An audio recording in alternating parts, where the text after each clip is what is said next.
क्या है कि मान लो कि एक डब्बा के भीतर, एक दीप के भीतर हम 1 लीटर तेल डाल दिया और उसके भीतर जो हम कॉटन देते हैं उसमें कोई बहुत छोटा कॉटन दे दिया तो वो हो गया वाटेज, और जितना 1 लीटर तेल दे दिया वो हो गया वाटेज वोल्टेज। अब ऐसा ही हमारी शरीर के भीतर जो प्राण की कैपेसिटी है वो भी एक कैपेसिटी लेकर के हम लोग जन्म लेते हैं। कैसे? मान लो कि कोई आदमी का 10 करोड़ सांस का सांस चलेगा, उसके बाद मर जाएगा, और कोई आदमी का 15 करोड़ का सांसा है और कोई आदमी का 5 करोड़ का सांसा है। इसीलिए कोई आगे मर जाते हैं, कोई पीछे मर जाते हैं। तो ऐसा ही है, जैसा कोई दिया में हम 100 किलोग्राम का थोड़े से एक बोतल से हम तेल दे दिया और किसी में हम इतने 2 लीटर तेल डाल दिया, तो जिसमें हम 2 लीटर तेल डाल दिया वो ज्यादा टाइम जलेगा उसका दिया। लेकिन जो कॉटन है वो उसको अगर हम छोटा कर दे तो उसका लाइट जो होता है फायर वो छोटा होगा, उससे जो लाइट निकलेगा वो भी छोटा होगा। लेकिन वो कॉटन को हम बड़ा कर दे तो उसका जो लाइट निकलेगा वो पूरा घर का बत्ती हो जाएगा। ऐसा ही होता है। तो ऐसा देखा जाते हैं, जैसा हमारे इधर में संत ज्ञानेश्वर को हम क्या देखते हैं, उनका जीवन में जो पॉट में जो ऑयल देना है वो कमी था, लेकिन उनका जो कॉटन है वो बहुत बड़ा था। इसलिए मान लो कि 17, 18, 20 साल के भीतर वो मर गए। लेकिन उनका जो कॉटन बड़ा था, जिसके लिए वो उसके भीतर जितनी तेल था वो पूरा तेल को खींच लिया, और जो लाइट बढ़ा इतने बड़ा लाइट बन गया। इससे वो बहुत ज्ञान को दे पाया, जो कि आज भी हम लोग उनको प्रणाम करते हैं। तो एक कॉटन दिया के भीतर तेल कितनी है वो पीछे बात है, लेकिन उसका वाटेज कितना है। हमारे यहाँ घर में एक बत्ती हम बल्ब जलाए हैं, जिसको बल्ब का 40 वाट का है, उसका लाइट कम ही आएगा, लेकिन उसका भीतर में जो 220 फ्लो है वो सेम है। लेकिन अगर बल्ब को हम 100 वाट जला दे तो इसका पूरा घर का बत्ती हो जाएगा। ऐसा ही वो बल्ब के ऊपर जो प्रकाश होती है वो बल्ब के ऊपर होते हैं, वो कॉटन के ऊपर होती है। ऐसा ही कोई कोई महात्मा को देखा जाते हैं कि कमती उम्र में चले जाते हैं, लेकिन इतनी काम करके किया जो कि पिछले वाले मनुष्य भूलता नहीं। और कोई कोई मनुष्य को हम लोग देखते हैं कि उसका तेल भी ज्यादा है, कॉटन भी ज्यादा है, और वो महात्मा ने 100 साल जिया, और 100 साल में मनुष्य को बहुत कम कर। ऐसा भी देखा जाते हैं, सच्चा है बुरा है मैं नहीं जानता हूँ। कोई कोई कहते हैं कि वो महात्मा 200 साल जीते, कोई कोई बोलते हैं कि वो महात्मा ने 300 साल जिंदा रहा था। लेकिन ऐसा होता है। तो ये जो फर्क होता है, तो ऐसा ही हम सब जो साधारण मनुष्य हैं हमारे भीतर भी ऐसा होता है। कोई आदमी थोड़े लेखा पढ़ा सीखा है, वो बहुत पैसा कमाते हैं, और कोई आदमी बहुत से विद्वान हो गया लेकिन कुछ भी पैसा नहीं कमा सकता। तो इसमें फर्क होता है। ऐसा ही जिसको वो कॉटन का कम बेशी का प्रभेद में इस होता है। तो ऐसा ही हम पहले बताएं कि जिसके तेल ज्यादा है, कॉटन कम है, उसको प्राणायाम ज्यादा करना चाहिए, और जिसको तेल कम है और ज्यादा है कोई बात नहीं, लेकिन कॉटन बड़ा है उसको कमती प्राणायाम में काम हो जाता है। लेकिन ऐसा मनुष्य कमती होता है, और इस प्रकार मनुष्य को 100 प्राणायाम करने से जो होगा, साधारण मनुष्य को 300 प्राणायाम करना पड़ेगा, लेकिन करना पड़ेगा उसको। तब क्या होगा कि उसको उस सेम अवस्था को मिल जाएगा। अब क्रिया करते करते जब हमको रुक गया है भीतर में, मैं तो 1 मिनट हो और 5 मिनट हो कलातीत में पहुंच गया, उस वक्त सब भूल गए।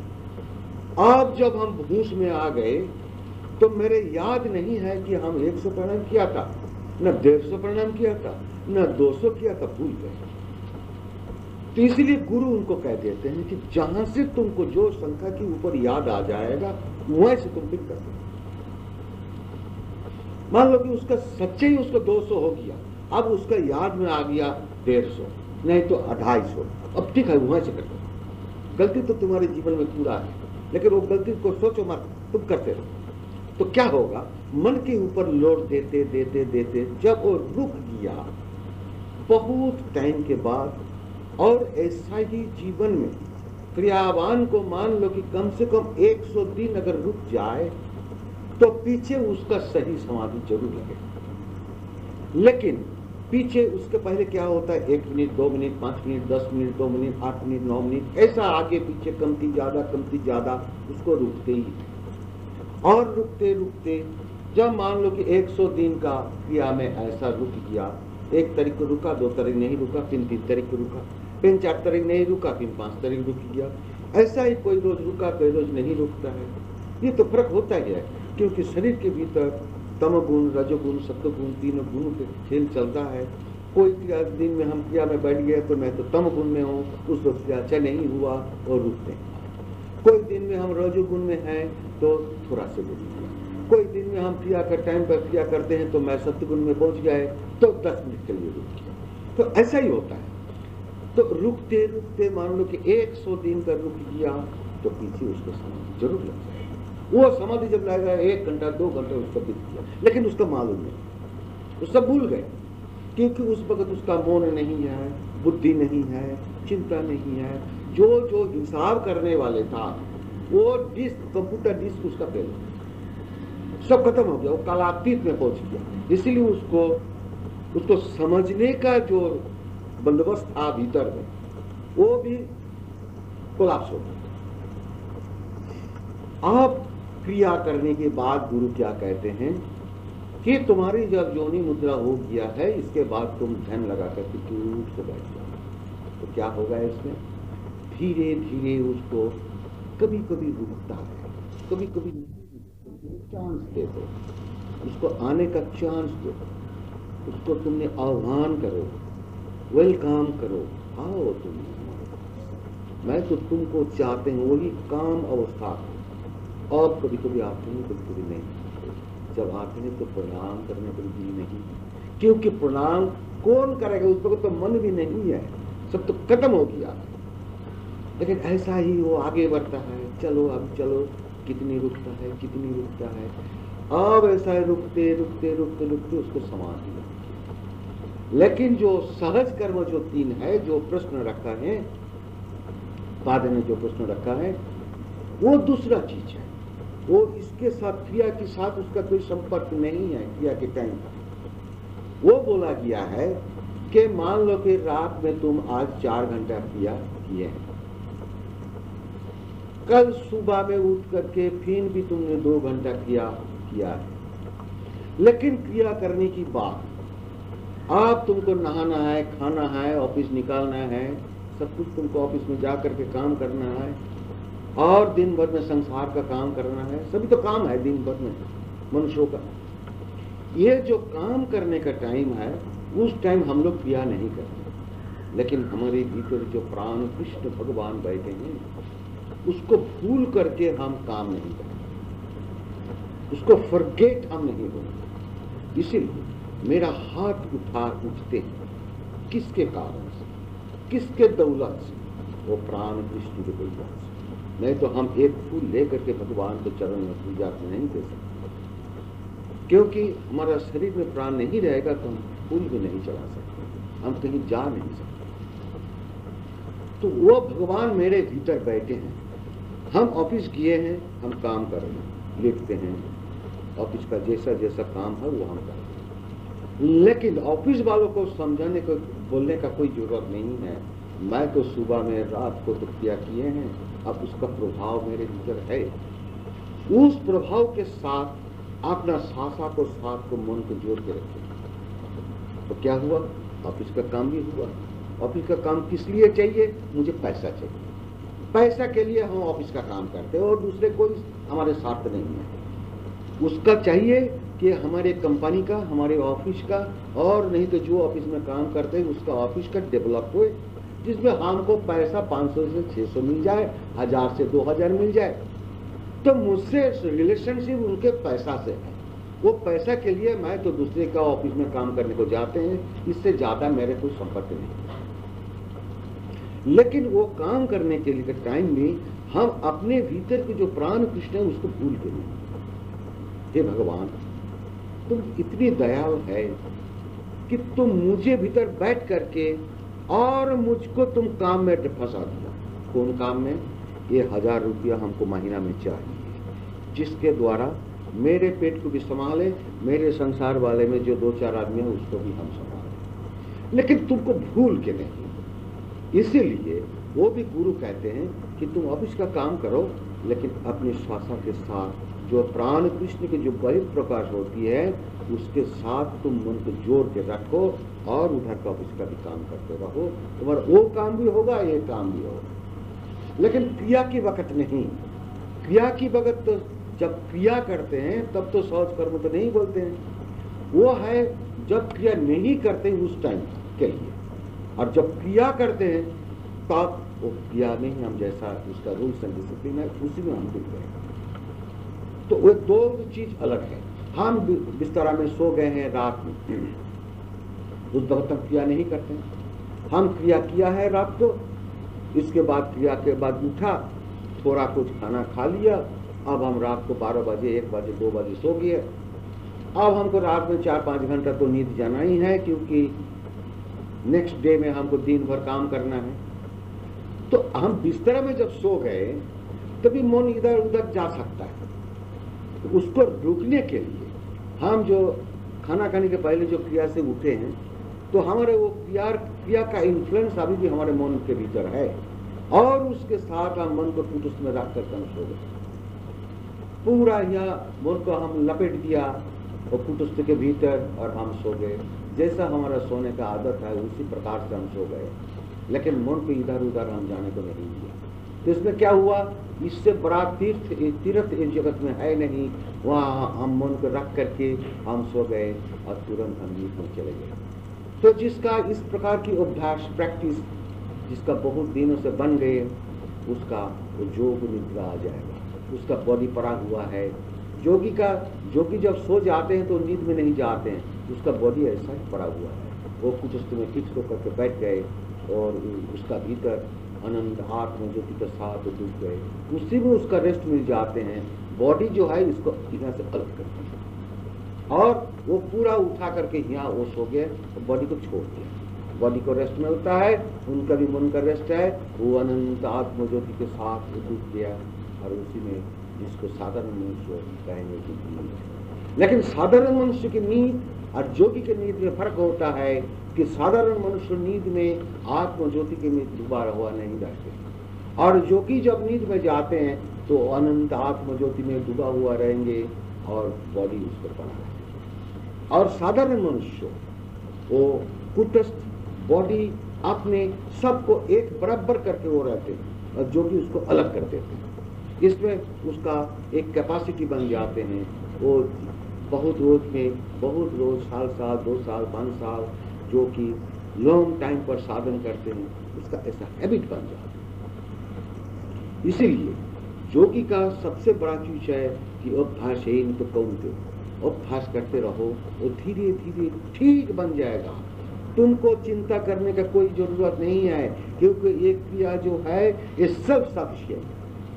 जैसा हम लोग भात खाते हैं कि रोटी खाते हैं, तो रोटी और भात जो है वो मेन सब्सटेंस है, उसको मदद करते हैं कोई सब्जी और दाल, लेकिन मेन फूड जो है वो है भात और रोटी।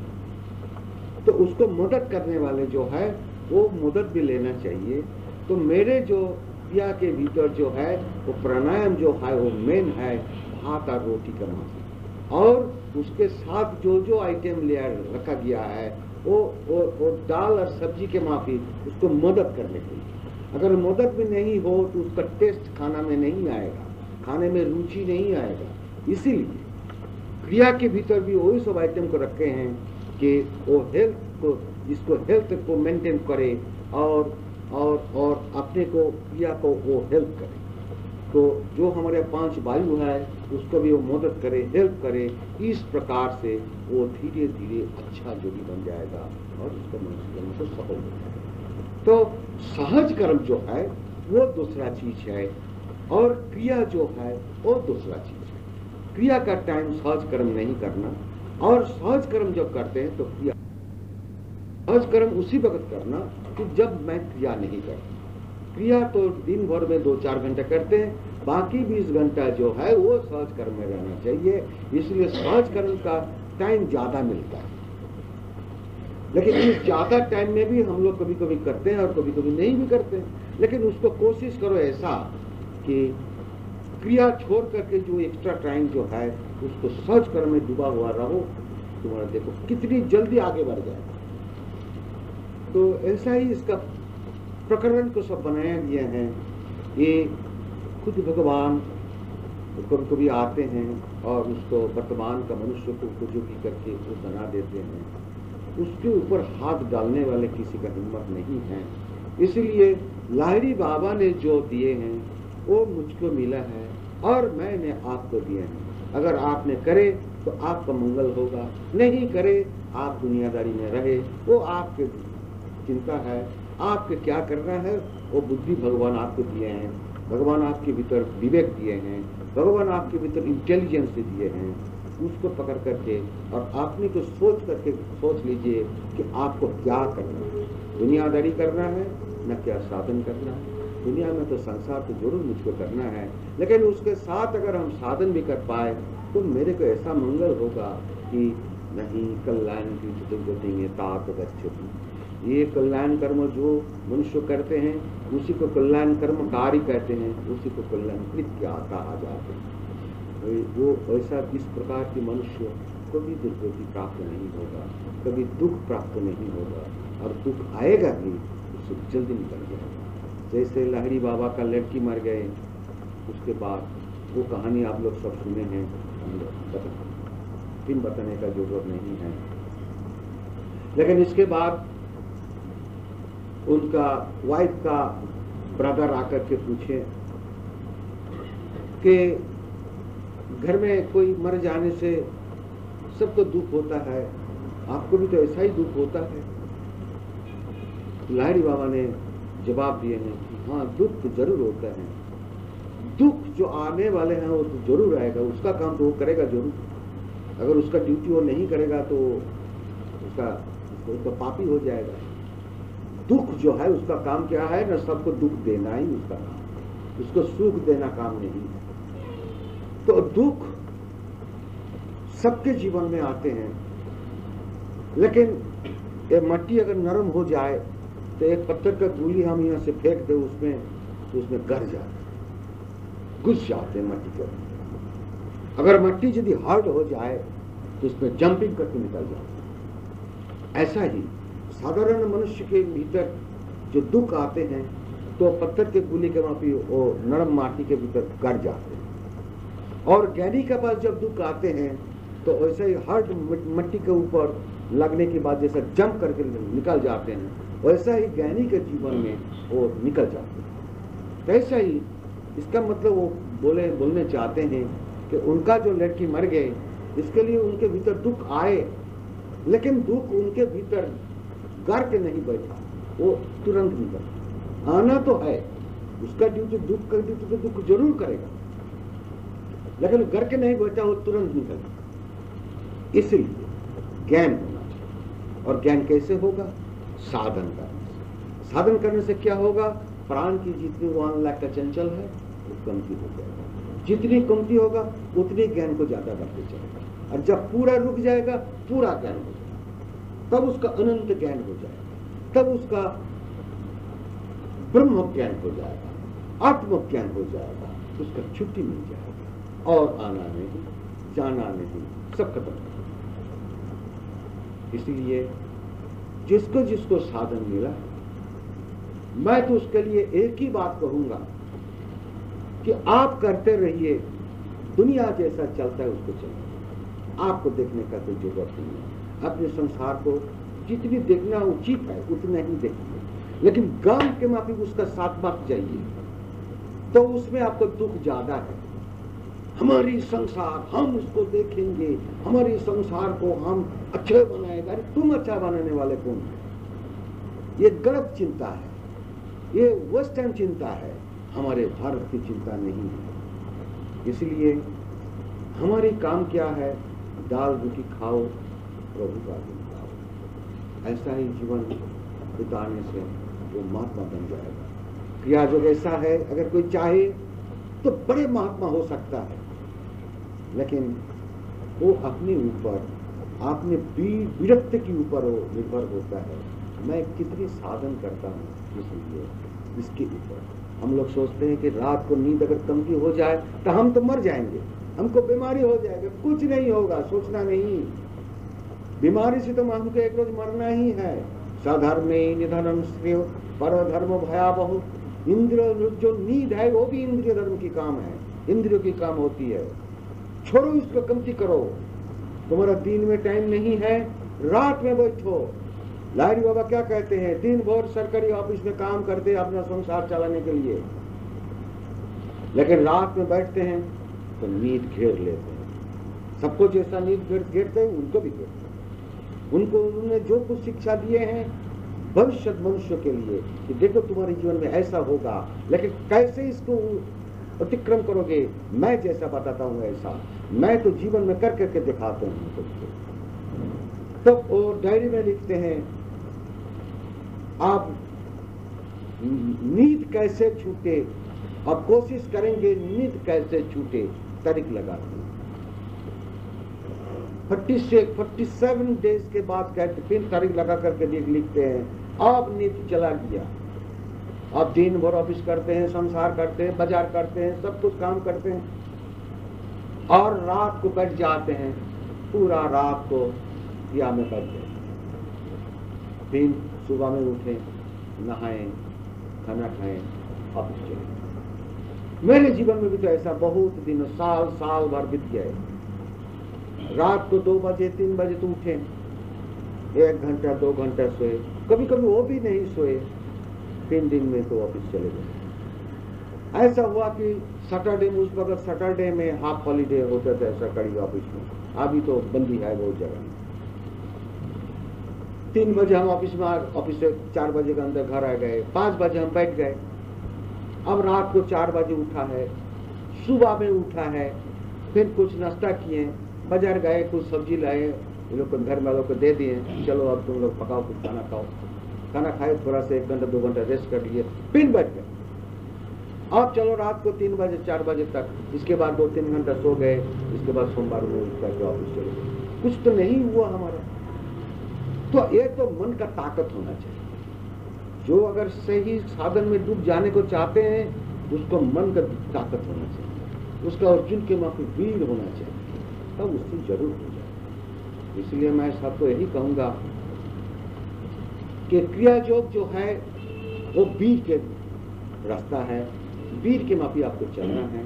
अगर आप चल पाए तो आपका कल्याण आपका हाथ का मुट्ठी के भीतर है। रास्ता आपका है, आपको लॉक भी है, की भी है, दोनों आपका हाथ में दिया गया है। आप जितनी खोले, लॉक को खोले तो भीतर घुस जाएंगे, और लॉक नहीं खोलेंगे आप भीतर नहीं घुसेंगे, जन्म मृत्यु के भीतर रह जाएंगे। कोई आपको खातिर करने वाले, हेल्प करने वाले नहीं है इस दुनिया में। आपको लॉक एंड की बोथ दिया गया है, और आप कर पाए और आगे बढ़ जाए, नहीं कर पाए तो जैसा जीवन चलता है चलेगा, कोई आपको मदद करने वाला नहीं। इसलिए मेरे रिक्वेस्ट है, आप सब, हम जितने भी दूर में हैं, कोई बात नहीं, आप सब क्रिया करते रहें, साधन करते रहें, आपका मंगल जरूर होगा। मैं भी जोगिराज को चरण में वही प्रार्थना करता हूँ, आप सबको कल्याण हो, मंगल हो, आप सब सुखी रहे, आनंद के साथ रहे। जय भगवान, जय भगवान। ऐसा बात नहीं, हम पैसा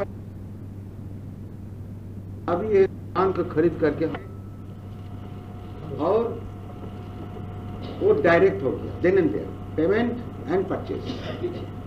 ऐसा ही क्रिया में, पक्का क्रिया अगर कोई करे तो उसको जो रियलाइजेशन है वो उसी वक्त उसको मिल जाएगा, पीछे नहीं।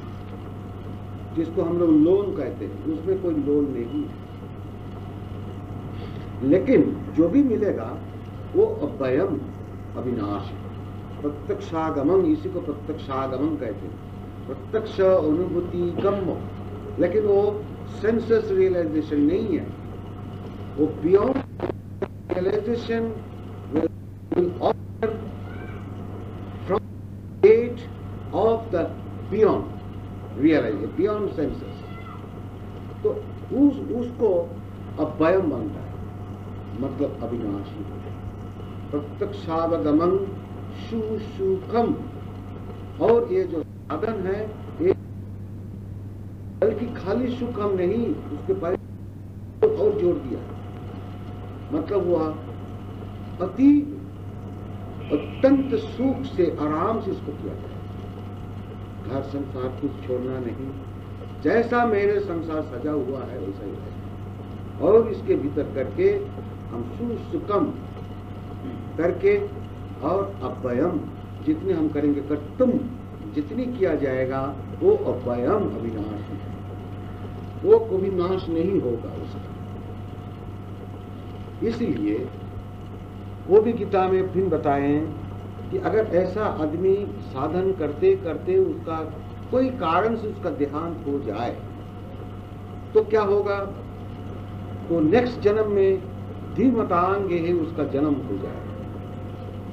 धीमतांग है कि मतलब धी शक्ति संपन्न, वेरी इंटेलिजेंट पिता माता की गोद में उसका जन्म होगा, और बहुत जल्दी जल्दी उसको साधन मिलेगा, और भी फिर करता है वो नेक्स्ट जन्म में आकर के, 2 जन्म में, और भी मान लो कि उसका देहांत हो गया, अब 3rd जन्म में उसका कहाँ आएगा, जगी नाम कुले नाम उसका जन्म हो जाएगा, और बचपन में उसको साधन मिल जाएगा, और लॉन्ग लाइफ वो साधन करके उसका जन्म हो जाएगा। और एक प्रकार की बात है कि अगर कोई जो वस्तु भी जायते, उसका भी उसी प्रकार के 3 किस्म के उसका जन्म हो जाए, क्योंकि ये साधन जिसके प्राण साधन जिसके मिल गया वो कभी जीवन से छूटेगा नहीं। इसीलिए ये साधन मिलना भी मुश्किल है, और इसमें लग करके सारे जीवन इसका करना भी मुश्किल है, क्योंकि इसमें टाइम देने पड़ता है। ये टाइम देने को वर्तमान काल के मनुष्य देने को नहीं चाहते, क्योंकि वो पार्थिव जो कि अर्थली अटैचमेंट उसमें वो ज्यादा जाने को चाहते हैं, क्योंकि उसका प्राण वाइब्रेटेड है और इस जगत संसार में वाइब्रेटेड है। तो वाइब्रेटेड से वाइब्रेशन का, वाइब्रेशन से वाइब्रेशन का दोस्ती होता है, इसलिए मन उसी तरफ जाते हैं। लेकिन ये साधन जो है वो अभयम है और वो कभी नाश नहीं होगा। जिसको एक जन्म में मिल गया वो कभी नहीं नाश होगा, उसका नेक्स्ट जन्म में जरूर मिलेगा, इसका एश्योरेंस है गीता के भीतर। और इसके एक एग्जाम्पल हम आपको बताते हैं। जोगीराज का सामने में एक अच्छा पंडित आए और उस वक्त काशी का सब कोई जानते थे कि ये बहुत अच्छा डेवोटी है और परफेक्ट आदमी है, बहुत पूजा पाठ करते हैं, बहुत अच्छा आदमी।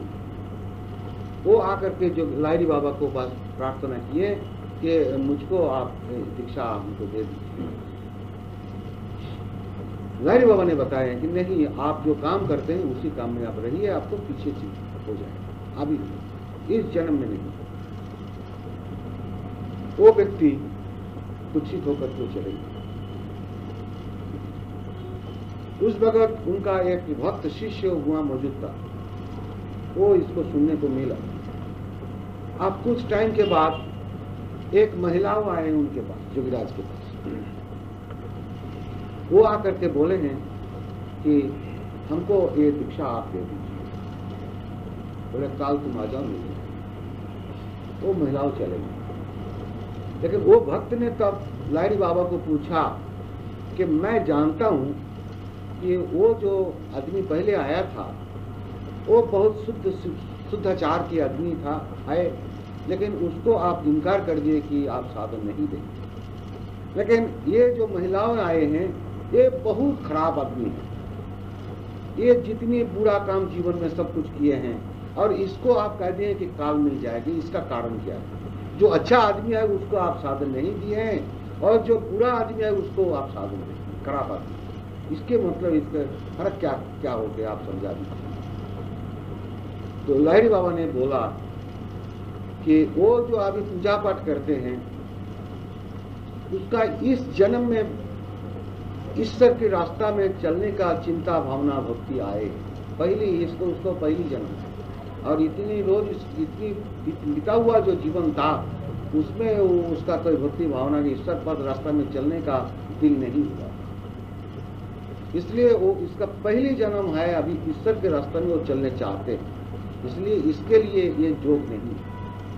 इसको अभी ऐसा ही वो पूजा पाठ वगैरह तीर्थ भ्रमण ये सब करने दो, उसका नेक्स्ट लाइफ पर मिल जाएगा, वो हमारा हम तक वो पहुंच गया, लेकिन उसको अगली जन्म में मिलेगा। और जो महिला है जिसको तुमने कहते हो कि सबसे खराब आदमी है, वो प्रीवियस जन्म में उसको ये साधन मिला था, लेकिन कोई कारण से वो योग भ्रष्ट हो गए और वो बुरा रास्ता में चला गया, लेकिन फिर भी वो हमारे पास घूम के आ गए, तो उसको नहीं देख करके तो हम क्या करें, उसको तो देना मेरा काम है।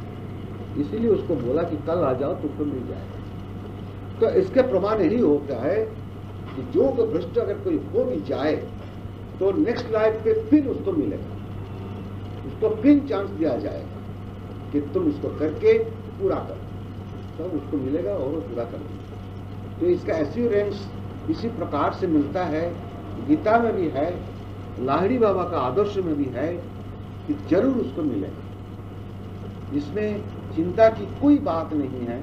इसीलिए हम सबको कहते हैं जो आदमी ज्यादा साधन कर पाए वो तो सबसे अच्छा है, लेकिन ज्यादा अगर कोई कर ना पाए तो कुछ भी भक्ति भावना के साथ, श्रद्धा के साथ कुछ भी करते रहो, डेली को छोड़ो नहीं, तो देखो अगली जन्म तुम्हारी एकदम साफा हो जाएगी, जो कि रास्ता में रुकने वाले जो है वो एकदम निकल जाएगा और एकदम हाईवे का माफी उसका लाइफ हो जाएगा। तो ये एश्योरेंस इसके भीतर है, इसीलिए इसको चिंता करने का कोई नहीं है, काम करते रहो। जो महात्मा लोगों ने हजार हजार साल से ये साधन उन लोग अपने जीवन में किए हैं और भारतवासियों को करने के बताए हैं, वो कभी भूल नहीं है। और यहाँ खुद भगवान आकर के श्री भगवान वाच जो कहते हैं वो कभी भूल नहीं हो सकता, क्योंकि भगवान की बात कभी भूल नहीं हो सकता, मनुष्य की बात भूल हो सकता है। तो ये जो साधन मिले हैं वो खुद भगवान आकर के हम लोग को दिए हैं, जिसको हम लोग लाहिड़ी बाबा कहते हैं। इसलिए लाहिड़ी बाबा को कोई महायोगी महापुरुष मत सोचे, उनको खुद भगवान सोच लीजिए। वो खुद कहते हैं हम ही कृष्ण, हम ही महादेव, हम ही चतुर्भुज नारायण, हम ही आदि पुरुष भगवान, स्वयं भगवान, हम ही निराकार ब्रह्म, हमारी रूप से जगत प्रकाशित सर्वव्यापी हम है, हम छुड़ाए कोई नहीं, हम ही अक्षर पुरुष, हम ही एक पुरुष है, हम छुड़ाए और कोई पुरुष नहीं, हम ही आत्मसूच, जो आत्मसूच सही ब्रह्म हो, सही हम समाचरण। आसमान का सूर्य रूप हमारा है, सूर्य नारायण भगवान जगदीश्वर, सर्वव्यापी हम है, हम छुड़ाए कोई नहीं। अब इसके बारे में अब हमको क्या संकित होना है? जो मनुष्य रूप लेकर के भगवान खुद आए और ज्यादा नहीं 100 साल पीछे उनका देहांत हो गए, उनको बात हमने को मानना ही चाहिए। अपने को विश्वास करके उनके बात उनके वचन के ऊपर अगर हमारे जीवन को उसको तरफ ले जाए तो इससे गोल्डन लाइफ और क्या चाहिए। ये तो आज हम लोग के इतनी सौभाग्य हैं कि हम लोग को सच्चा सही साधन तो मिल गया कम से कम। देखो बाजार में 1000 किस्म का चीज है, लेकिन सबसे अच्छा चीज मिलना ये भी मुश्किल होता है। हम कोई चीज खरीदने के लिए बाजार गया, हम इतनी पैसा लेके गया और सोचे हैं कि सबसे अच्छा चीज को हम खरीदेंगे और उसी दिन में सबसे अच्छा चीज बाजार में खरीदेंगे। तो ऐसा भाग में हो जाता है, जिसको हम लोग लाख कहते हैं। तो लाख में हमारा जो बाजार में हजारों चीज है, उसके भीतर से हमको अच्छा चीज मिल गया, तो मिलना भी तो एक गुड लक का बात है। उसको करते रहो और उल्टा पुल्टा सोचना कोई जरूरत नहीं है, छोड़ दो और छोड़ के अपने साधन को करते रहो। इससे सुंदर चीज की जरूरत नहीं कुछ है नहीं। मैं तो देखता हूँ कि किसी को छोटी उम्र में मिलता है, किसी को ओल्ड एज में मिलता है, लेकिन मिलता तो है। जिसका जिस एज में मिलता है उसी एज में उसका मिलना का उचित है, इसीलिए मिलती है। लेकिन जब भी मिला है तो उस पर डूब जाओ, उसको करो, देखो तुम्हारे जीवन कितनी अच्छा बनेगा। आजू बाजू वाले आदमी, तुम्हारा साइड वाले आदमी भला ही दो उल्टा बात कह दे, कोई उस तरफ दिक्कत मत करो, उस तरफ चिंता मत करो, उस तरफ मत देखो, अपने करते रहो, देखो जीवन कितनी सुंदर बन जाएगा। और सबसे अच्छा है हमारे भीतर आनंद मिलेगा, जो आनंद में हम भरपूर हो जाएंगे। इससे ज्यादा लाभ और इससे ज्यादा प्राप्ति और कुछ नहीं है। इसलिए करते रहो। आनंद की एंडलेस आनंद तुम्हारे भीतर है, सबके भीतर है। उसमें डूबो और देखो कि कितनी उसके आनंद है। लेकिन बाहर की आनंद वो क्षणस्थायी है, टेम्पोरारी है, और भीतर की आनंद अनंत है। भीतर की आनंद समुद्र के माफी है, उसके तल नहीं मिलते हैं। और तालाब के आनंद, कुएं के आनंद वो छोटे होते हैं, वो आनंद मुझको नहीं चाहिए। मैं तो चाहिए, मुझको चाहिए समुद्र के माफी, आसमान के माफी आनंद, जो कि एंडलेस है, वो भीतर है। इसलिए जो अनंत बाहर है, उस अनंत मेरे भीतर से लेके कुछ न कुछ करते रहते हैं। तालब भी किया, 50 किया, 100 किया, 600 किया, उसके बाद में फिर मानसिक ओंकार किया, फिर कंटिन्यूस में प्राणायाम किया, उसके बाद में भी ध्यान में रखना है एक साइड में और नाभि क्रिया करना है। फिर उसके बाद में योनि मुद्रा, जब अभी यह अवस्था ऐसे होती है कि जहाँ आदमी को एक काम एंड पार्ट होने का मौका आता है, तो वो भी ब्रेक करो, महामुद्रा। उसके बाद में फिर तालुका करो, कंटिन्यूस कुछ न कुछ करते रहे। तो एक साइड में आपको कंटिन्यूसली याद में रखना मिलता है कि इसके बाद में ये, इसके बाद में ये, इसका प्रोपोर्शन ये है, ये है। तो मेडिटेशन जो एक अपेक्षा रहती है कि आप एक काम एंड पार्ट पे जैसा आपका रियाज बढ़ेगा वैसा करेंगे, ऐसी इसमें अवस्था की हुई है। एक अच्छा उचित प्रश्न रखे हैं सत्यावान के लिए। क्रिया का मतलब होता है कर्म। कर्म और क्रिया एक ही बात है। जब तक हमारा सांसा चलता है तब तक कर्म है। अगर हम कुछ कर्म नहीं करके चुप बैठ जाए, तभी भी मेरे भीतर कर्म चलता है। क्या कर्म? कम से कम सांसा का कर्म तो चलता है। खून का जो ब्लड का फ्लो वो भी चलता है, हार्ट बीटिंग, पल्स बीटिंग, ये सब चलता है। कर्म छोड़ करके मनुष्य को जीना मुश्किल है, हो नहीं सकता। इसलिए इस क्रिया जो है ये भी एक विज्ञान है, एक साइंस के मुताबिक। तो भी गीता के भीतर बताए हैं कि ज्ञान विज्ञान सही है। इसके साथ ज्ञान और विज्ञान दोनों मिला हुआ है। तो इससे हमको ये मालूम हुआ कि कर्म बिना किसी को जीना मुश्किल होता है। तब हमको तो कुछ कर्म करना ही है, लेकिन ऐसा कर्म करना है जिसके द्वारा हमारे कर्म की अतीत अवस्था में चले जाओ। कि कर्म संन्यास जो मतलब संन्यास की मतलब होता है कि त्याग। कैसे त्याग? वो घर वाली छोड़ करके गेरुआ कपड़ा पहनना, वो त्याग नहीं, बल्कि कर्म रुक जाए। कर्म जब मेरा खत्म हो गया, रुक गया, उस अवस्था को गीता की परिभाषा में कहते हैं कर्म संन्यास योग। मतलब कर्म हमारी त्याग हो गया। अब हमारे जो प्राण की जो वर्तमान में जो मेरा चंचल अवस्था है, जिससे हमारी मौन, बुद्धि, चिंता, भावना सब कुछ पैदा होता है, ये सब के ऊपर ये जो क्रिया जो कर्म को लगाया है वो ऐसा साइंटिफिक है कि उसके ऊपर लोड देता है। लोड देते देते कैसा होता है कि मान लो कि एक मनुष्य को 20 किलो वजन उसको ले जाने का हिम्मत है, तो उसके ऊपर सिर के ऊपर 20 किलो चढ़ाया, इसके बाद उसको 25 किलो बैठाया, इसके बाद 30 किलो बैठाया, इसके बाद 40 किलो बैठाया, इसके बाद 50 किलो बैठाया, वो कब तक खड़ा रहेगा? वो तो बैठ जाएगा। उसका खत्म होना ही है, बैठना ही है। ऐसा ही विभिन्न जो 5 प्रकार की जो हमारी क्रिया जो में कर्म का आइटम लगाया है, इस प्रकार की कर्म ऐसा साइंटिफिक मुताबिक लगाए हैं कि ये कर्म करते करते करते वो मन जो है वो बैठ जाएगा, लोड देते देते। तो अभी जो किया पहले पहले आदमी जो करते हैं वो उसमें थोड़े थोड़े लोड होता है। जैसा एक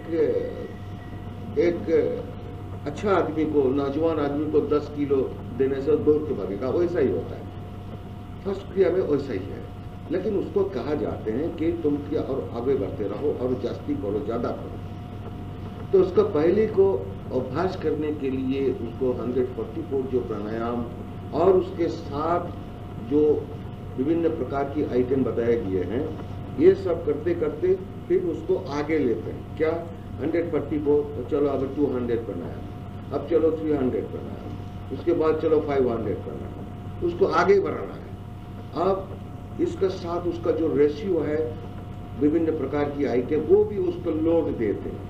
लोड देते देते देते देते वो बैठ जाएगा। अब बैठ जाने से उसका उठने का हिम्मत नहीं है। तो मतलब हमारे जगुराज कहते हैं मन जो है वो म्लेच्छ है। तो इसके जो मन का जो एक्टिविटी है उसका काम ही होता है कि म्लेच्छ करना। म्लेच्छ मतलब बैठ की तरह मुझको ले जाना। तो अगर उसको हम बैठा दे तो उसका एक्टिविटी स्टॉप हो जाएगा। तब क्या होगा? गीता की परिभाषा में उसको मन मना कहते हैं। गीता कहते हैं मन मना भवो मद भक्त मद जाजी मांग नमस्कुरु। आप जो मन मना, मन को लेकर के मन में रखो, गायड़ी बाबा कहते हैं। तो 2 किस्म का मन हो गया। तो हमारा जो वर्तमान मन है वो चंचल मन है। उसको लोड देते देते वो जब रुक गया, तो मान लो कि किसी का 200 प्राणायाम में मन रुक जाता है। अब इसके बाद किसी को नहीं हुआ तो चलो 300 प्राणायाम में मन रुक गया, किसी का 1000 प्राणायाम में मन रुक गया। सबके भीतर का ताकत समान नहीं होती। सबके भीतर में जो प्राण की चंचलता, वाइब्रेशन जो होता है, वो वाइब्रेशन 1 लाख तो सबके भीतर है, लेकिन तभी भी उसका एक्टिविटी में फर्क होता है। इसलिए कोई आदमी का भीतर हिंसा ज्यादा है, कोई आदमी के भीतर हिंसा कमी है। जिसके भीतर वो ज्यादा है उसका मन का एक्टिविटी बहुत ज्यादा होता है। तो उस प्रकार जो एविल माइंड है उसको दबाने के लिए किसी को 200 प्राणायाम में होता है, किसी को 500 प्राणायाम में होता है, लेकिन उसको करना चाहिए। तब क्या होता है कि चंचल मन जाकर के स्थिर मन में समाया जाता है, मिल जाता है, और उसका उठने का, सिर उठाने का हिम्मत उसका नहीं है। तब उसका इंद्रिय रिपु इतनी जितनी कुछ है सब रुक गया, अब उसको उठाने वाले नहीं है। इसी को कहते हैं कि गीता की परिभाषा में इस अवस्था को, पर्टिकुलर दिस अवस्था को मन मना कहते हैं। मन को लेकर मन में रखो, चंचल मन को लेकर स्थिर मन में जब रख दिया, भवो, इस दुनिया में, भवो की मतलब है कि इस दुनिया में मन मना भवो मद भक्त, इस दुनिया में जिसके इस प्रकार की मन मना अवस्था प्राप्त हुआ है वो ही भक्त है। किसके भक्त है? मद भक्त। सबको कहते हैं कि तब वो भगवान कृष्ण के भक्त होती है। जो कि कहते हैं कि कौन कृष्ण है मैं नहीं जानता हूँ, मुझे कोई जरूरत नहीं। मैं तो जानता हूँ कि अभी तक मैं हमारे शरीर के भक्त था, इसके लिए शरीर के जतन करने के लिए, इसको नर्सिंग करने के लिए अच्छा खाना चाहिए, अच्छा सोना चाहिए, अच्छा सुख चाहिए, मन के सुख चाहिए। ये सब शरीर और मन की सुख मिटाने के लिए वो व्यस्त था। इसीलिए वो अभी तक था उस शरीर के वक्त, शरीर के कोई दुख तकलीफ होने से उसको सोचते थे कि मेरे बहुत दुख तकलीफ हो गया, लेकिन असली में तो मैं शरीर नहीं हूँ। वो भी किताबें बताते हैं कि शरीर को जैसा पुराने कपड़ा के माफी छोड़ करके हम लोग चले जाते हैं। इसीलिए अब तक हम शरीर के भक्त था, अब हुआ मद भक्त। मद की मतलब हमारी सेल्फ, माई सेल्फ, जो कि रियल सेल्फ, हमारी भीतर जो हम है उसके जो कोई रियल हम है। अब इतनी रोज हम शरीर के भक्त था, अब हम हमारी भक्त हुआ, मतलब अभी हम प्राण की हम भक्त हो गया, अब शरीर की हमारी देहातीत हो। मद भक्त, मद जाजी। अब जब इस प्रकार के हम हमारी भक्त बन गए तब हम मद जाजी हो गए। यह भी मद की मतलब होता है कि हम, द रियल सेल्फ। अब मद जाजी, हम हमारी भीतर में जाजन करते हैं। जाजन मतलब रमन करते हैं, रहते हैं भीतर में ही, हम घूमते फिरते हैं, इसको मद जाजी कहते हैं, बाहर में नहीं। वो आंखें बंद करके, वो समाधि लगा करके अपने भीतर वो अपनी रमन करते हैं, इसी को कहते हैं कि मद जाजी। और लास्ट आइटम में है मांग नमस्कुरु। ये मांग जो है वो भी हम है, वो भगवान नहीं है, कृष्ण भगवान नहीं है, हम भगवान, हमारी तरफ हम अभी हमको ही नमस्कार करते हैं, क्योंकि हम बिना कुछ नहीं, हम छोड़ के कुछ नहीं, ऐसा अवस्था उसका आ गया। अब वो ब्रह्म में, जो कि wide with in the wide, उसके भीतर वो समाये गए, मिल गए। वो उसका ओरिजिन है, डेस्टिनेशन है, जहां से वो निकल करके चंचल प्राण की चंचल अवस्था प्राप्त होने के कारण अनंत जन्म परिभ्रमण करने के बाद अब वो वहां जाकर के मिल गए। तो इसीलिए वो एक आइटम के बाद दूसरा आइटम, दूसरा आइटम के बाद तीसरा आइटम इसलिए लगाया गया है कि अगर आइटम नहीं लगाया जाएगा तो मन का चंचल अवस्था वो बाहर भटक जाएगा, बाहर चले जाएगा, और बाहर चले जाने के कारण उसको वो दिल्ली जाना है, बम्बई जाना है, पुणे जाना है, बाजार जाना है, दुकान जाना है, ये काम करना है, ऑफिस जाना है, विभिन्न प्रकार की चिंता उसके मन में आ जाएगी। इसीलिए उसको लोड के ऊपर लोड, इसके बाद फिर लोड, ऐसा ही लोड के ऊपर उसको रखा जाता है, जिसमें वो म्लेच्छ अवस्था को प्राप्त हो ना पाए। और वो जितनी लोड है वो शरीर के भीतर की काम है। अब लास्ट में जो महामुद्रा दिया गया है वो एक सुंदर चीज है। महामुद्रा खाली उसको एक्सरसाइज कोई मत समझो, वो एक्सरसाइज तो ठीक ही है, लेकिन उससे बहुत फायदा उठाता है। क्या फायदा देखो, बैन और उदान वायु वो दोनों कंट्रोल हो जाता है। और क्या होता है कि शरीर के जो सॉफ्टनेस आता है, कोल्डनेस, वो भी आ जाता है। नहीं तो एक आदमी को 10 घंटा 8 घंटा बैठ करके साधन करना मुश्किल हो जाएगा। उसका ये जो वेस्ट जो है वो नहीं रख सकता है, पैर जो है वो नहीं रख सकता है, इसलिए उसको ताकत बढ़ाना चाहिए। तब वो 1 घंटे के बाद 2 घंटा, इसके बाद 4 घंटे, इसके बाद 6 घंटा, इसके बाद 10 घंटा, ऐसा वो कंटिन्यूअस साधन कर पाए, और नहीं तो नहीं कर पाएगा। इसलिए वो एक प्रकार की ऐसा मुद्रा है जो कि महा है। महा की मतलब महान, ग्रेट, द श्रेष्ठ। तो इस प्रकार की मुद्रा में हमारे शरीर के जितनी भीतर में रुक गया था, अभी हमको बाहर में दूसरे काम करना है, जागतिक काम करना है। हमारे शरीर के भीतर जो वायु रुक गया था, ब्लड का फ्लो जितनी रुक गया था, तब ना समाधि लगा था। समाधि तो इतनी ऐसे जल्दी तो नहीं आएगा। ब्लड का फ्लो, वायु का फ्लो, जितनी शरीर के भीतर एयर होती है वो सब रुक जाएगा, तब शरीर बोध के देहातीत हो जाएगा, शरीर बोध के अतीत में चले जाएंगे। तो इस अवस्था से अभी हमको धीरे धीरे उत्थान की तरफ जाने पड़ता है। जब उसका मन फिर चंचल में आ गया, मान लो कि अभी 100 प्राणायाम के हिसाब में तो नहीं होगा, पहले उसको ऐसी तरीके से योगी को बनाया जाते हैं कि उसको 1000, 2000, 5000 प्राणायाम में लेना चाहिए। जैसा जोगीराज कहते हैं कि 1760 1760 प्राणायाम अगर एक आसन में कोई बैठ के करे उसको समाधि लग जाए। अब मान लो कि ऐसा है कि बहुत टाइम हम लोग देखते हैं कि जो महल्ले में हम लोग रहते हैं कोई ऐसा बीमारी हो गया लाइक कॉलेरा, तो अभी आदमी सब दौड़ता है डॉक्टर के पास, लेकिन जो डॉक्टर के पास जाता है उसी को दवाई मिलता है। और एक फैमिली में पांचों आदमी है और पांचों आदमी का कॉलेरा पकड़ लिया। अब उसको कौन ले जाने वाला है? उसका घर वाले तो और कोई है नहीं। अब दूसरे घर वाले तो सोचते कि अरे बाबा हम उधर उसका घर में जाएगा तो हमको भी कॉलेरा पकड़ लेगा क्योंकि वो इन्फेक्शियस डिजीज है। ऐसा भी बहुत सोचते हैं हमारे इस दुनिया में। तो इस वक्त एम्बुलेंस आते हैं और कोई खोज के किसी के घर से किसी को निकाल के ले जाते हैं। लेकिन योगी कहते हैं ऐसा नहीं।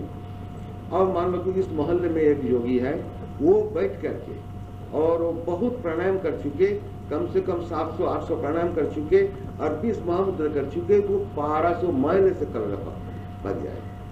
तो इतनी तेजी है। मतलब प्राणायाम और क्रिया करने से जैसे हमारी शरीर के भीतर जो गुड वाला होना है वो तो जरूर होगा, क्योंकि मेरे भीतर का जो प्राण का कंपन है, चंचल है, वो तो रुकेगा। और एट द सेम टाइम इस सर्कमस्टेंस जितनी है वो भी रुक जाएगा। तो उससे ऐसा फायदा होता है कि मान लो कि 1000 प्राणायाम करने से ये घर की नहीं बल्कि इस टोटल बिल्डिंग के भीतर जो कुछ बैड है वो चले जाएगा। और मान लो कि 2000 प्राणायाम करने से हमारे आजू बाजू में चारों तरफ मान लो कि 3 किलोमीटर डायमेंशन में जितने होता है वहां से भी निकल जाएगा, कुछ भी बैड नहीं रहेगा। मान लो कि जो मोहल्ले में एक जोगी हर रोज 1000-2000 प्राणायाम करते हैं, उस मोहल्ले में जब तक वो जोगी रहेगा और जोगी का देहांत होने के बाद भी जब तक उनका इन्फ्लुएंस रहेगा तब तक एक मर्डर भी नहीं होगा। ऐसा वो उसका हिम्मत है। क्यों कि उस इलाका में उसका जो प्रांत हर जगह में सर्वं प्राण जगत, तो उनके शरीर रहे और छोड़ने के बाद भी उस महल्ले के प्राण की इतनी ठंडी बन गया कि उसमें कोई दिमाग की बात ही नहीं है, उसमें कुछ हीट सब्सटेंस नहीं है, वो खत्म हो चुका है। लेकिन साधारण मनुष्य को जानकारी नहीं होती, इसीलिए हम लोग तीर्थ में जाते हैं। क्यों? मान लो कि यहाँ जो शिरडी में है साईदास बाबा रहते थे, अभी कितनी आदमी जाते हैं? क्यों जाते हैं? वहां जाने से कुछ मिलता है उसको? सबको मिलता है कि मैं जो प्रार्थना करता तो वो मिल जाता है। क्यों? वो चीज क्यों मिलता है? क्योंकि वहां का जो महात्मा थे वो इतनी वो साधन किया और प्राणायाम करते थे कि उस महल्ले का वो एकदम उसका सिस्टम बदल गया, जो कि एविल था वो निकल गया। अब वहां जाकर के जो जैसा प्रार्थना करते वो मिल जाते। इसलिए जैसा मान लो कि हम लोग गांव में जाकर के क्या देखते हैं कि एक तालाब का घाट होते हैं, जहां हमारे घर वाले महिलाओं लोग ले जाकर के एक कलसी जो पानी लेने के लिए जो होती हैं वो पित्तल का, वो ले जाकर के पानी लेते हैं। इसके पहले वो क्या करते हैं? वो मट्टी से बालू से एक ही जगह में बैठ करके उसको साफा करते हैं, और जो जगह में बैठ करके साफा करते हैं उसी जगह में देखो ऐसा उसका मेजरमेंट के मुताबिक गड्ढा बन गया, क्योंकि वो हर रोज एक ही जगह में बैठ करके वो उसको साफा करते, वो कलसी को, वो बर्तन को। तो मतलब वो मट्टी नहीं जानते हैं कि यहाँ क्या हो गया है। तो ऐसा ही वो इलाका, वो महल्ले नहीं जानते हैं इसमें क्या हो गया, लेकिन उसका इतने बदल गया कि वो तीर्थ बन गए। इसी को तीर्थ कहते। और हम लोग जब कहते हैं कि मान लो कि एक बनारस एक तीर्थ है, ठीक है, तो अभी उसको दूसरे आदमी कहते हैं यार क्या है, वो तो मंदिर है, हम नहीं जाएंगे, चलो आप शराब पिएंगे बनारस में जाकर। ठीक है, उसका मन के लिए वो ठीक है, लेकिन असली में क्या है? मान लो कि वो जो विश्वनाथ का मंदिर जो होती है उसने 1000, 5000, 10,000 साल से ये भारत का, पूरे भारत का आदमी वहां कोई ना कोई जाते हैं। अभी वर्तमान में उसका हिसाब है कि डेली वहां 3 लाख आदमी जाते हैं। अब वो 3 लाख आदमी अपने श्रद्धा प्रणाम वहां निवेदन करते हैं, तो उसका भी तो एक रिजल्ट बनता है। सब तो चाहते हैं भगवान शंकर करते करते अपने दिल को परिवर्तन कर लिया, वो भूल किया अपने संसार की दुख, वो भूल किया अपना शरीर के प्रॉब्लम को, जो कुछ है मन की दुख सब भूल गया। और वो जब मंदिर में जाते हैं थोड़ा हाथ में फूल ले लिया, चलो अब शंकर भगवान के पास। ये जो मन का वो गति बदल लिया। अब मान लो कि डेली 3 लाख आदमी वहां जा करके ऐसा ही पवित्र मौन से वहां घुसते हैं, तो उसका भी एक घनीभूत एक कॉम्बिनेशन रिजल्ट बनता है, जो रिजल्ट को हम लोग तीर्थ कहते हैं। और क्या है कि बहुत से महात्मा लोग आते हैं, वहाँ ही बैठ करके उस मोहल्ले में, उस इलाका में, यहाँ मंदिर है वहाँ बैठते हैं। वो बैठ करके अपना घर हो कि दूसरे का घर हो कि कोई किसी का जगह हो, वो बैठ करके साधन करते। तो अरे जो भी करे तो भगवान का काम ही तो करते हैं, साधन तो करते हैं, वो तो जागतिक काम तो नहीं करते। तो ये सबके एक कॉम्बिनेशन, एक घनीभूत अवस्था बन जाती है। इसी को हमारी इस भारत में ऐसा ही बनते हैं कि लाखों लाखों जो भी महापुरुष लोग ने आए अनंत काल से। आप मान लो कि पुणे में यहाँ एक महात्मा था, उधर में एक महात्मा था, 500 साल पीछे उधर एक था, 1000 साल पीछे उधर एक था, 200 साल पीछे उधर एक था। ऐसा ही महात्मा लोग आते थे, ऐसा ही तमाम भारत में महात्मा लोग आते हैं। और ये समूचा जनता को ये लोग ऐसा शिक्षा देते हैं, और अपनी भी बैठ करके साधन करते हैं, अपने घर में हो जहां भी हो ये लोग करते हैं। तो यहाँ का धूली जो डस्ट है वो भी ब्रह्म ज्ञान में बन गया है। अब इसको निकालने वाले कोई नहीं है। इसलिए घर घर में, हमारे भारत का घर घर में ये जो आध्यात्मिक का जो चर्चा होती है वो है। पारा पारा में, मोहल्ले मोहल्ले में, इलाका इलाका में, गांव गांव में, जहां भी आप जाओ सब जगह में भगवान का कुछ भी बात कम से कम होगी। साधन तो मिट गया, ठीक है, खत्म हो गया, लेकिन हम ही लोग तो खत्म किए, दूसरे तो हमारा आकर खत्म तो नहीं किए। हम लोग करते नहीं है इसलिए खत्म हो गया। अब हम सोच लो कि हम जो आदमी लोग क्रियावान है, अभी हम लोग भी जनरेशन चलेगा।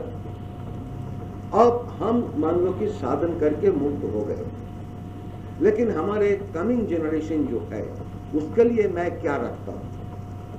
हम तो पिता होकर के 50,000 रुपया रख दिया मेरे पुत्र के लिए, ठीक है। आप 50,000 रुपया वो पुत्र कितने रोज चलेगा? एक रोज तो खत्म हो जाएगा। लेकिन रुपया जो रखा है वो एक रोज खत्म हो जाएगा, वो इटर्नल नहीं है। लेकिन इटर्नल का रास्ता मिलने के लिए मैं तो फ्यूचर जनरेशन के लिए क्या रखा है, वो भी तो मुझको सोचना चाहिए। नहीं तो इतनी बड़े बड़े मुनि ऋषि लोग जो कि अनंत ज्ञान का था, वो त्रिगुणातीत अवस्था उन लोग को मिले थे। वो लोग दूसरे को, पब्लिक को, इस भारत का मनुष्यों को समझाने के लिए कितनी कोशिश किए, चुन करके विचार करके लोग कोशिश किए हैं कि सबको कल्याण करने के लिए, मंगल करने के लिए। कैसे? सबको ईश्वर की, भगवान के रास्ते में खींचने के लिए ये लोग देखो घर घर में बोला है कि घर घर में पूजा करो, ठीक है, तुमने जो तुम्हारा मन चाहे। इलाका इलाका में आप देखो, बंगाल में एक किस्म है, महाराष्ट्र में एक किस्म है, गुजरात में किस्म है, लेकिन कुछ न कुछ भगवान का हिसाब होता है। कोई भगवान को यहाँ एक नाम पुकारते हैं, कोई भगवान को दूसरा नाम पुकारते, लेकिन भगवान को तो पुकारते हैं, वो तो दो नहीं है। इसीलिए वो ऐसे घर घर में भगवान को चर्चा को रखे हैं, और कितने शास्त्र ग्रंथ लिखे हैं, कितने तीर्थ भूमि को बनाए हैं, और उस तीर्थ भूमि के पीछे भी हिस्ट्री लगा दिए हैं, कितने मूर्ति बनाए हैं जो को समझाने के लिए। ये सब उन लोग ने किए हैं, और ये सबके चर्चा तमाम भारत का मनुष्य के भीतर ये लोग लगा दिए। ये तो 1-2 रोज में नहीं हुआ, 1-2 साल में नहीं हुआ, तो ये लोग भी मनुष्यों को कल्याण करने के लिए कोशिश किए। तो ऐसा ही हमारे जो ये क्रिया जो है, जो कि लहरी बाबा ने बताए हैं, इसका आइटम वाइज आइटम इसको रखें एकदम साइंटिफिक के मुताबिक कि मन के ऊपर जो मन जो है, जो मृत्यु जो होती है, उसके ऊपर लोड देते रहो, देते देते एक टाइम आ जाएगा वो आपसे आप बैठ जाएगा, उसका और सीट खड़ा नहीं। कब? वो हमारी राज आ गया। इसी को कहते हैं कि राम राज। राम राज की मतलब होता है कि अभी इतनी रोज था इंद्रिय राज, अभी हो गया आत्मा राम की राज। तब वो अपने भीतर अपने बैठ करके वो खुद भगवान का दर्शन करते करते अंगुष्ठ प्रमाण पुरुष बदलती प्रयाण काले मनसा चली मध्य प्रणमावेश्य सम्मतिष्ठति सातं परम पुरुषमुपैति दिव्यम। ये जो परम पुरुषमुपैति दिव्यम, उसको देहा शरीर को छोड़ने के वक्त उसको उनको दर्शन करते करते वो आपने तो शरीर छोड़ दे तो क्या होगा उनका? ये है हमारा भारत भूमि का शिक्षा, लेकिन अभी वहां से इसलिए मुझको मैं जब कभी कभी चिंता करता हूं कि मैं क्या इतनी दौड़ के चारों तरफ जाते हैं, क्या इससे मनुष्य को क्या अच्छा फायदा होता है? क्या मैंने गुरु का आदेश मानने के लिए क्या सही मनुष्य को कल्याण कर सकते हैं?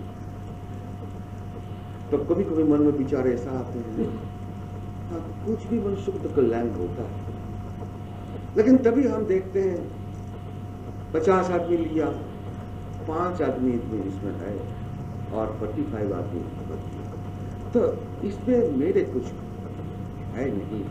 लेकिन मेरे को मन में दुख आता है कि मैं तो सबको कल्याण करने चाहते हैं, लेकिन जिसको कल्याण करने चाहते हैं वो तो कल्याण लेने नहीं चाहते हैं, तो मैं क्या करूं? तो ऐसा नहीं होना चाहिए। कल्याण करना और कल्याण लेना दोनों भी चाहिए। कल्याण तो गुरु जो होती है वो वेरी काइंड हार्टेड होती है, लेकिन कल्याण लेना जिसको है उसको भी काइंड हार्टेड होना चाहिए, उसका शुद्ध पवित्र मन उसको भी होना चाहिए। तब उसको साधन में वो उसको एंट्री होगा, साधन में वो घुसेगा और अपने साधन करते करते अभी 130, 144, इसके बाद 200, इसके बाद 300, गुरु उसको पकड़ करके खींच ले। लेकिन गुरु हमेशा देखते हैं कि इतनी जो मेरा भक्त है इससे किसको हम खींचे, किसको खींचने का लायक बन गया उसको जरूर खींच लेते, तो बोलना नहीं पड़ता। इसलिए गुरु को जो काइंड हार्टेड है, गुजरात भी कहते हैं गुरु का आदर भाव मिला, लेकिन ये बहुत बड़ा पवित्र चीज है। लेकिन हम लोग गुरु को हमेशा मनुष्य समझते हैं, ऐसे ही हम लोग जोगिराज को भी मनुष्य समझते हैं, लेकिन सचमुच ये लोग मनुष्य नहीं है। ये लोग मनुष्य की ओटित है, ये लोग मानहुष है।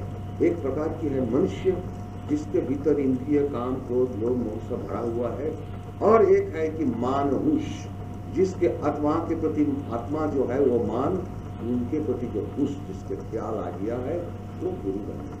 ऐसा इस मुताबिक जो आदमी होता है उसको कभी मनुष्य नहीं सोचना चाहिए, और इस प्रकार मनुष्य के नजदीक में अगर हम लोग आ जाए, उनके कमांड को आदेश को अगर हम लोग पालन करें तो कल्याण तो हमारी होगा, दूसरे का क्या होगा। इसीलिए जगत को देखने का मेरे को कोई जरूरत नहीं है, मैं तो पहले अपने कल्याण कर ले, पीछे जगत का संभव हो तो करे और नहीं तो चलो अकेला, वो सबसे अच्छा है। इसको अब साधारण मनुष्य कहेगा वेस्टर्न कल्चर बोलेगा, वो सेल्फिश नेचर, सही बात है। लेकिन अगर हमारे पैसा नहीं है तो हम पुअर आदमी को कैसे मदद करें? तो पुअर आदमी को मदद करने से मेरे पकड़ में अगर 1 रुपया हो तो उससे हम आटा न दे सकते और आटे में हमारे अपने पेट के लिए रख सकते, लेकिन तो पहले तो हमको 1 रुपया तो कमाना चाहिए, और मेरे पास 1 भी पैसा नहीं है तो किसको हम दें? ऐसा ही मेरे अपना पकड़ में कल्याण नहीं है, अपने जीवन में कल्याण नहीं है, हम दूसरे को कल्याण करने चाहते हैं, ये तो मूर्ख की बात है। ये जो वेस्टर्न कल्चर जो है वो मूर्ख की कल्चर है, और हमारी जो भारत की कल्चर है वो कहते हैं कि पहले तुम कमा लो। क्या कमा लो? पैसा नहीं, पैसा तो जो होता है वो ठीक है, लेकिन अपने कल्याण को कमा लो, इसके बाद दूसरे को कल्याण। तो ये है हमारा भारत का शिक्षा, और ऐसा कल्याण करो जिससे सबको मनुष्य जन्म के प्रति चलेगा। जन्म नहीं है, मृत्यु नहीं है, तब उसको सुख नहीं है, दुख नहीं है, कोई प्रकार की बीमारी नहीं है, रोना नहीं है, सब खत्म हो चुका है। इसलिए ये क्रियायोग जो है इसके बराबर साधन तो मैं आज तक इंडिया में देखा नहीं, क्योंकि हमारी जो अतीत महापुरुष लोगों ने महान महान योगी पुरुष मुनि ऋषि लोगों ने जो शास्त्र ग्रंथ लिखे हैं, जितने शास्त्र ग्रंथ है, सबके लैंग्वेज के डिफरेंस है, क्योंकि सब ग्रंथ तो एक ही टाइम पर नहीं बने हैं। मान लो कि वेद जो बने हैं आज से मान लो कि 20,000 से 20,000 साल पीछे, अब वेदांत बने हैं उसके और पीछे, और मान लो कि गीता बने हैं आज से 5,000 साल के पीछे। तो ऐसा ही तो जितने दिन आगे पीछे होता है वैसे ही लैंग्वेज का भी परिवर्तन होता है। जैसे आपका 200 साल पीछे का जो मराठी लैंग्वेज था, अभी जो मॉडर्न मराठी लैंग्वेज है उसमें बहुत फर्क हो गया। ऐसा ही वो चेंज, लैंग्वेज हमेशा चेंजेबल है, लेकिन जो मूल कहानी है वो चेंजेबल नहीं। वो तो आत्मज्ञान की जो रास्ता है और आत्मज्ञान के बारे में जो कुछ है वो चेंजेबल नहीं है। इसलिए शास्त्र ग्रंथ के भीतर लैंग्वेज का डिफरेंस है, लेकिन मूल वक्तव्य जो होती है वो एक ही है, उसमें फर्क नहीं है। और ऐसा ही लाहिड़ी बाबा ने जो 26 शास्त्र ग्रंथ पे जो एनोटेशन व्याख्या किए हैं, वो उसका उन्होंने ऐसा ही दिखाए हैं कि ये जो 26 है, गीता है, वेदांत है, गुरु गीता है और ऐसे ऐसे बहुत गीत 26 है, जिसके दिखाए हैं कि सबके उद्देश्य एक है। आइडियल जो होता है वो एक है, उसमें फर्क नहीं है। सबके साधन एक है, डेस्टिनेशन एक है, जाने का रास्ता एक है। तो हम लोग लैंग्वेज को दूसरे समझ करके हम लोग इधर उधर भटकते, ये ठीक नहीं है। तो ऐसा ही अनंत काल से हमारी भारत के मुनि ऋषि लोगों ने मनुष्य जीवन को इतनी परीक्षा किए हैं कि वो सब परीक्षा से वो पास होते हैं। अब नया परीक्षा लेने का कुछ नहीं। लेकिन वेस्टर्न कल्चर जो है वो 200 साल 300 साल, वो अभी मनुष्य जन्म में जीवन में वो ठीक नहीं, वो सब परीक्षा में वो पास नहीं किए, इसलिए वो बदलने वाले हैं। आज वेस्टर्न कल्चर बोलते हैं कि ये ठीक है, पीछे 10 साल 20 साल के बाद बोलते हैं नहीं ये ठीक नहीं है। जैसा मान लो हमारे भारत भूमि में तो कहते हैं कि मादर्स का जो ब्रेस्ट मिल्क होता है वो बेबी के लिए सबसे अच्छा है। अनंत काल से ही मेरा देश में चल गया, मैं भी तो ऐसा ही तो छोटे से बड़ा हो गया। लेकिन बीच में 10 साल पीछे में क्या बना था, वेस्टर्न पीपल लोग ने बोले हैं, अमेरिका ने बोले हैं, ब्रिटेन ने बोले हैं क्या कि ब्रेस्ट मिल्क सबसे खराब है, उसका पैकेट मिल्क दे दो बेबी। 10-15 साल चले, वो सब बिजनेस वाले को दुश्मनी है। अब कितने बच्चों को लाइफ तो खराब होगी। अब वही वेस्टर्न पीपल कहते हैं कि नहीं ब्रेस्ट मिल्क। अब सोचो उसका, क्योंकि उसका जो इंटेंशन जो कि आइडिया है वो मानव जीवन में एग्जामिनेशन में पास नहीं हुआ, वो सब टेस्टिंग है। तो ऐसा ही 200 साल 300 साल का जो कि कल्चर है वो मनुष्य जीवन में कभी परमानेंट सुख नहीं ले सकते। लेकिन हमारी देश का जो है ये कल्चर, ये अनंत काल से एक संधान लगाए हैं कि आत्मज्ञान कैसे मिले, कैसे मनुष्य को छुट्टी मिले, कैसे उसको जन्म मृत्यु के बाहर से। इसीलिए इस पवित्र देश का मनुष्य होते हुए भी हम लोग ये साधन को पसंद नहीं करते हैं, क्योंकि उस वेस्टर्न कल्चर में जो है उसमें एक प्रकार की चटक होती है जिसको चमकदारी कहते हैं। वो चमकदारी में हम लोग फंस जाते हैं। लेकिन भारत के कल्चर में चमकदारी नहीं है, वो एकदम शांत प्रशांत की रास्ता है। इसीलिए भारत के आदमी के घर घर में एक पूजा का रूम होते हैं, वेस्टर्न में ऐसा नहीं। वो लोग संडे को चर्च में जाते हैं, सिर में टोपी लगा करके, ओ क्राइस्ट हो गया, उसका जितनी पुण्य है वो उसका मिलता है। लेकिन हमारे देश में ऐसा नहीं। हमारे देश में हम लोग अपने पिता को देखा, अपने ग्रैंडफादर को देखा, सब घर घर में पारा में मोहल्ले में देखा, इतनी एक छोटे कपड़ा पहना था और सुबह में वो लोग नहाया, साफा हो गया, फ्रेश हो गया, उसके बाद पहले वो लोग पूजा का घर में जाएंगे, 1 घंटा पूजा करेंगे, इसके बाद बाहर में आएंगे, कुछ नाश्ता करेंगे, फिर वो का जितनी काम है वो लोग करेंगे। वो लोग भी काम करते थे, लेकिन अपने पूजा को, अपने भगवान के प्रति जो प्रार्थना वो छोड़ के नहीं करते थे। लेकिन अभी हम लोग कहते हैं कि हम लोग इतनी बिजी है कि भगवान को पुकारने का टाइम नहीं मिलता है। ये गलत चिंता है मेरे, क्यों मैं नहीं चाहते हैं, इसलिए मैं ज्यादा उस तरफ में भाग जाते हैं। लेकिन इसमें हम मेरे जीवन में कल्याण लाते हैं, अकल्याण लाते हैं, मतलब जो कल्याण है उसको अगेंस्ट, और हमारे जो फ्यूचर जनरेशन है उसको भी हम लोग खराब कर देते हैं। ये हम लोग नहीं सोचते। इसीलिए हम लोग अगर साधन परायण हो जाए तो हमारी जो फ्यूचर जनरेशन है वो भी ठीक बनेगा।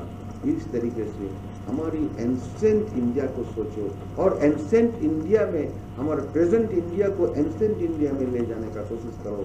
अगर तुम सोचते हो हम अकेला है, ठीक है, तुम 5 आदमी को समझाओ, वो भी 5 आदमी को समझाओ, तो 10 क्रियावान 5, 10, 50 आदमी को समझ लिया। अच्छा, एक ही है कल्याण कर्म। ये कल्याण कर्म सबको करना चाहिए। इसलिए पहले आपने कल्याण कर्म करो, आपने क्रिया को करो और दूसरे को समझाओ। देखो ये अच्छा चीज है, तुमको समझना है तो इस रास्ते में आ जाओ, नहीं तो चलो दूसरे। लेकिन ये सोच विचार के करना चाहिए, और क्रियावान को अपनी क्रिया पहले होना चाहिए, तब उसका जीवन और उसके आजू बाजू में जितने मनुष्य होते हैं वो सबके जीवन अच्छा बन जाएगा। एक मोहल्ला में, एक पाड़ा में एक क्रियावान रहे, वो अगर सही उसको साधन में डूब जाए तो उसको देख कर के उसका महल का 500 आदमी अच्छा बन जाएगा। वो पूरा काम नहीं कर सकते। इसलिए लाहिड़ी बाबा ने बोले हैं कि क्रियावान देवता है, उसका देव चरित्र होना चाहिए, उसका देवता के नाते होना चाहिए। ये सब हमारे जीवन में उसको लगाओ तो सबको जीवन सुंदर बन जाएगा। तो मैं चाहते हैं पुनः का क्रियावान भी ऐसा होए और वो सब कोई आगे बढ़े साधन में, तो सबको अपने अपने को कल्याण होगा। दूसरे का कल्याण पीछे सोचो, पहले अपने कल्याण को सोचो। नहीं बोलने दो दूसरे को सेल्फिश, लेकिन पहले अपने जो आर्थिक कल्याण का जो वेल्थ है उसको पहले ले लो, पीछे दूसरे को कल्याण करने का कोशिश करो।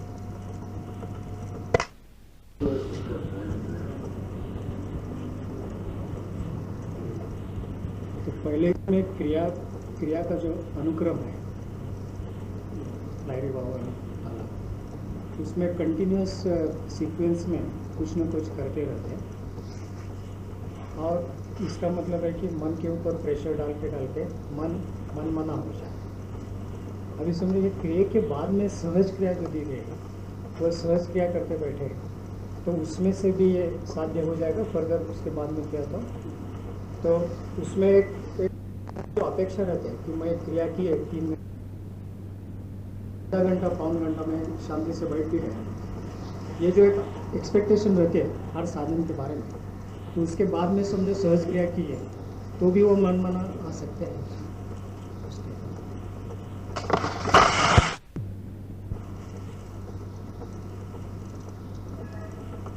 आप पहले हम बताया कि क्रिया तो 144 में तो एंड नहीं है, इसको और आगे बढ़ना है।